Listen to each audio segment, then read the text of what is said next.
Hey guys, welcome back to our channel. In this tech tutorial video, we're going to break down for you how you can clear formats for cells within your sheets on Smartsheet. So let us dive into this. So navigate to your project sheet. Let me go with this one here.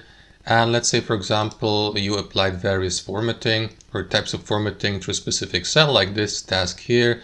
You have changed the font or the alignment or added a subtask and so on and so forth. Now if you'd like to restore that cell to its default formatting, guys, all you need to do is switch from the table view to the grid view.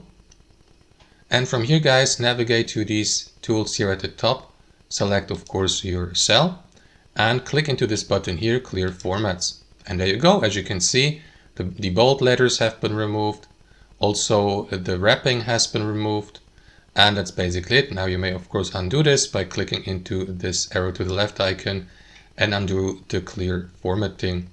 And that's basically it, guys. Thanks for watching. Hope you enjoyed this video, got some value from it, and we'll catch you later.